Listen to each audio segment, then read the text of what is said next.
Εξομολογήστε το Κύριο διαγατός, αλληλούια, ότι στον αιώνα το έλεος αυτού, αλληλούια.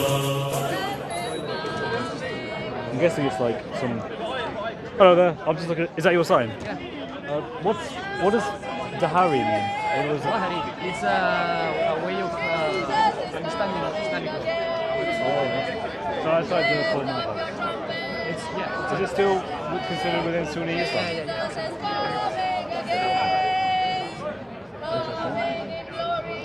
Basically, the principles we follow is we take the book of Allah, we take the Sunnah of the Messenger. Alright. Hey, That's your competition, man.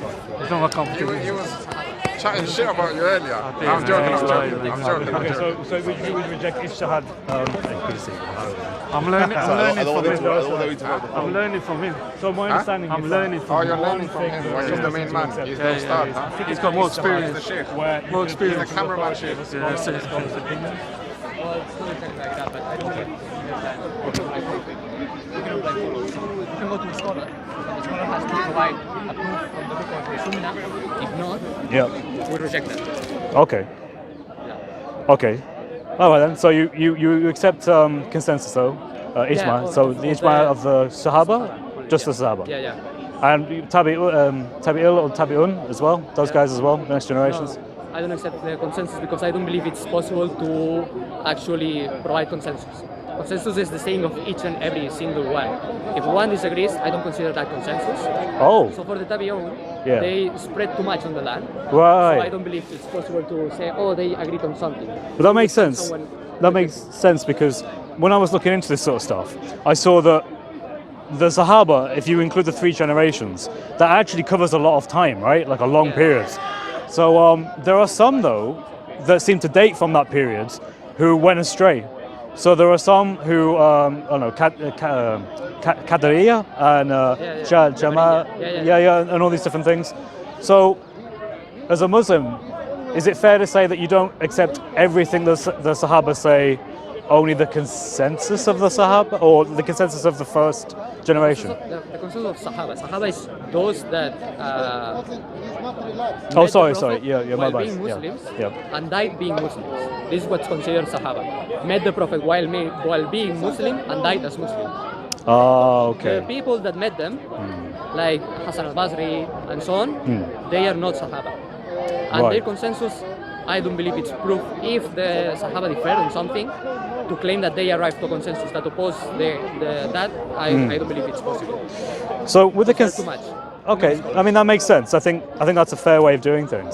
I guess my issue with Ijma, like consensus in general, is that I don't think there ever was, even amongst very close, very highly thought of companions, like Ubay ibn Ka'b or Abdullah ibn Masud, there was never consensus over quite important things. So for example, when Uthman did his recension of the Quran in roughly around 652, then it wasn't complete consensus by the Sahaba on what that recension was. So, you know, Uthman, the 3rd Caliph, he came and he said, right, there's like a hadith, I assume you accept. So Yeah. if there is no consensus on something, the topic needs to be looked at and see which one is the correct, and that's it. But yeah, Oh, okay, so even if there's no consensus, if there is no consensus on something, right. then you look at what's the closest to the truth. Who's bringing the proof from the Quran, from the Sunnah, and you go by that. This is the Okay. methodology we follow. Okay, so for example, there's a verse in the Quran that talks about when you make an oath and the oath is broken, and what do you need to do if you break an oath? And basically it talks about, I think freeing a slave is one thing, and if you can't do that, then you're meant to feed so many people. And if you can't do that, you're meant to fast. And it says for fasting for 3 days. But that particular verse has a variant from Abdullah ibn Masud's codex, I think, and he read it differently. When he was reciting this in prayer, he would recite it that you were to fast 3 consecutive days. Sorry. Yeah. How is this related to Ijma now then? Sorry? Oh, but my understanding is like, so you have the madhabs, right? Yeah. And they give legal rulings on understandings of the Quran, for example, or the Sharia. So there are differences in that, right? So the school I'm talking about, I think, is the Hanafi school. The Hanafi school, because they accept Abdullah ibn Masud's reciting of this verse, he recited it slightly differently. He added the word consecutively. So if you follow the Hanafi school, you are to fast for 3 consecutive days if you break an oath, and you can't free a slave, or you can't, what was the other one? You can't feed so many people. I guess from my perspective though, if people that are that close, I mean Abdullah ibn Masud was a major companion, if he himself had his own different codex with a different ruling, that seems to be problematic in terms of how you would follow that with certainty. So when there is even a hadith that one seems to indicate something and the other seems to indicate the other thing, Right. the way we approach this is that we believe that this is like an acceptable difference of opinion. Okay. Yeah. Yeah, sorry. But the moment we like other principles are brought to the table, then we reject that. But yeah, obviously, even if we only take a hadith, Quran, Sunnah, and Ijma, we will find there is disagreement. Yeah, we believe it's understandable to have disagreement on this. Okay. And it's not. Well, you see, the reason I brought that particular issue up in terms of fiqh is because it reveals something quite theologically important. That Abdullah ibn Masud had a different codex from the Uthmanic codex. Yeah, sorry, but are you interested in talking about usul al-fiqh, or are you interested in talking about the Quran and its preservation?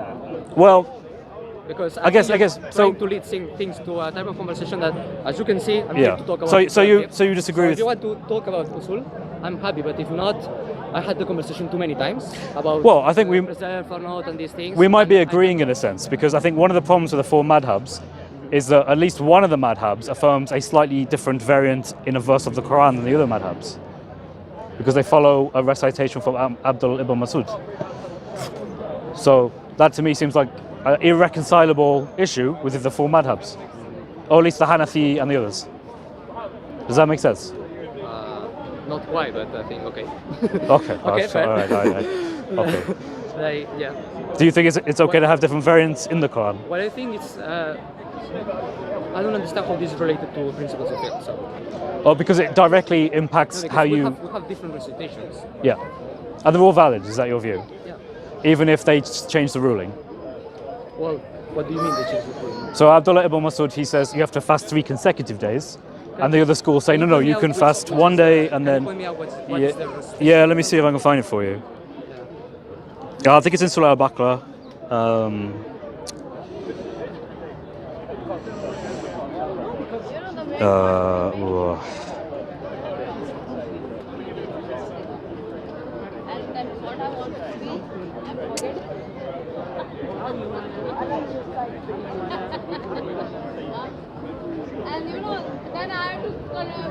Because Ibn Masud narrates Hafs as well.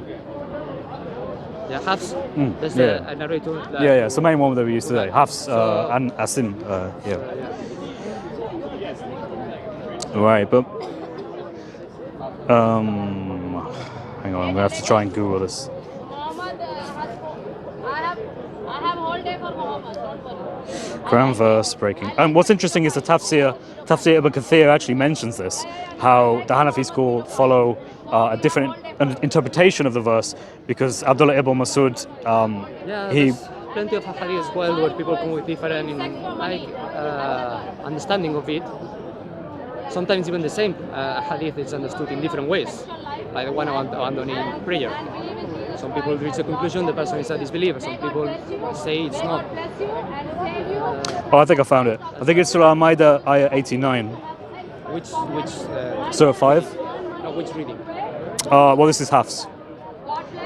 But you can read Tafsir on that verse. No, but which is the other reading? The one that you say is problematic. It's from my knowledge, I don't think it actually is a different qira'at. It's just a known way that Ibn Masud said. Maybe it is a different qira'at, but I'm not sure exactly which one it is. Hey, is that yours? Yeah.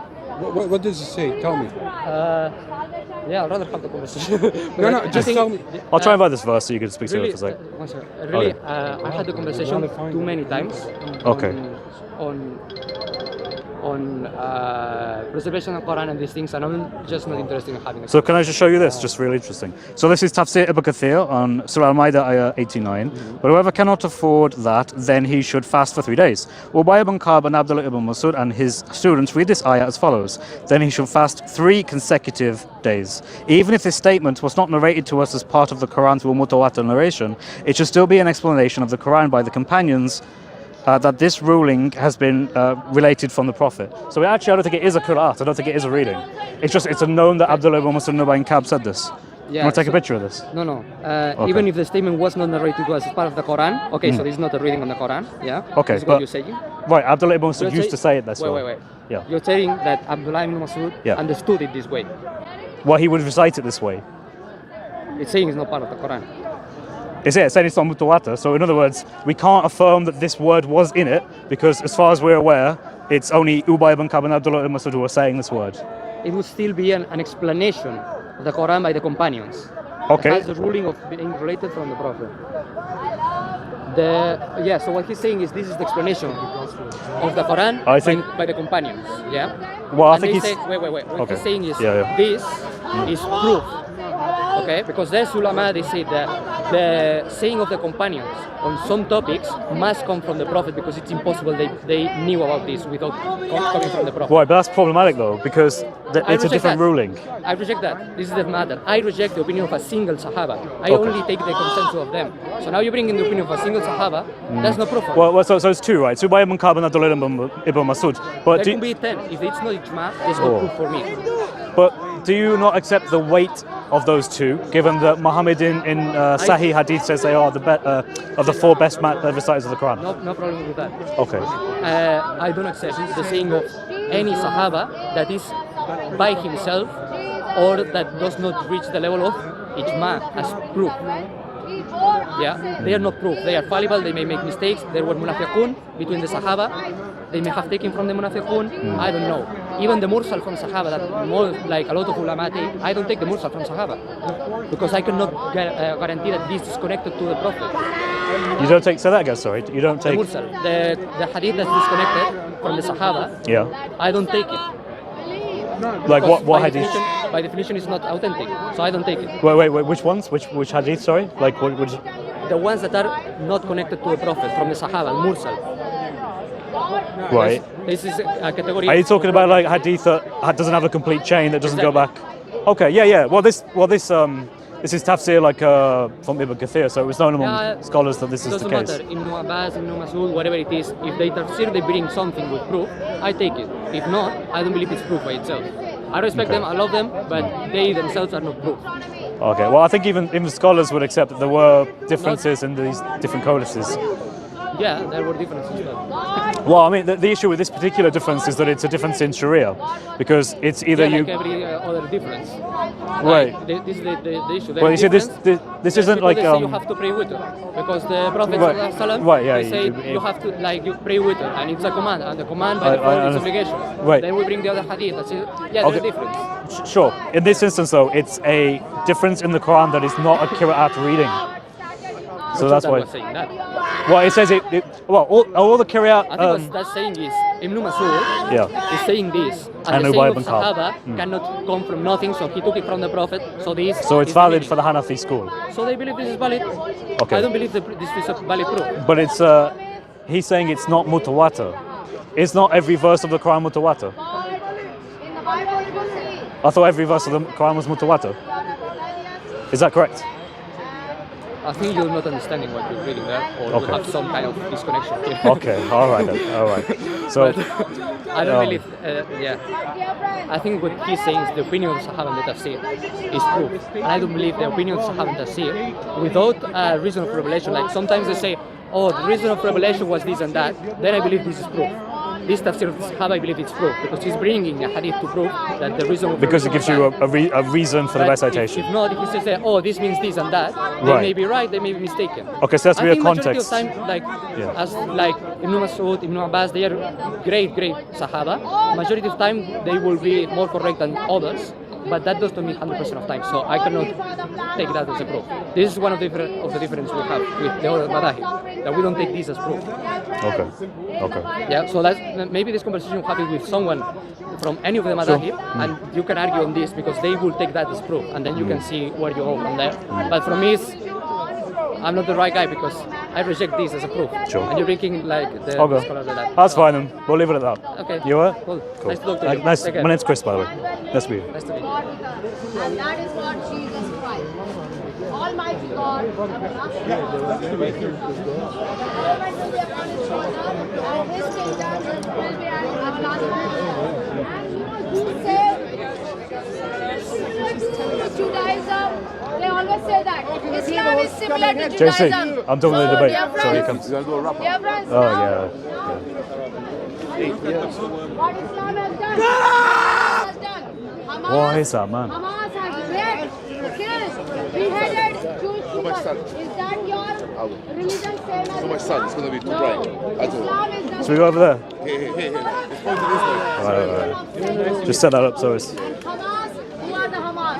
They are We'll see you, Iceman. So, yeah, what happened there, Iceman? Had an interesting talk with a guy who's Sunni Muslim, considers himself Orthodox Sunni Muslim, but he doesn't follow any of the four madhabs. What? Oh, there we go. Oh, okay. All right, there we go. Now I can see people. Oh, that's awesome. All right. So I had a really interesting chat with this Muslim guy who rejects the four madhabs. He has his own understanding of things. And I thought it was interesting because I brought up a particular verse, which is Surah Al-Ma'idah, ayah 89, in which it talks about the ruling for what you are meant to do if you break an oath. And if you break an oath, you go through a certain set of things that you have to do, right? But the last thing you do is that you fast for 3 days. But the interesting thing is that the Tafsir Ibn Kathir explicitly mentions that actually Abdullah ibn Masud and Ubay ibn Ka'b had their own particular way of reciting that, which is different from the others. And it had an additional word, namely the word consecutive. So going by that, those two people, Ubay ibn Ka'b and Abdullah ibn Masud, who are giants in the field of Islam, explicitly said that they had a different understanding of the Quran than what is the Uthmanic Quran today. I think that's quite problematic for Muslims in general, particularly if they believe that the Quran is perfectly preserved, because it clearly shows that two of the biggest students of Muhammad, so to speak, had totally different understandings of the Quran, especially when it came to legal rulings. But it was a good conversation, and I very much appreciated it. So God bless you all. Come to our Lord Jesus Christ. I hope you have a great day. God bless.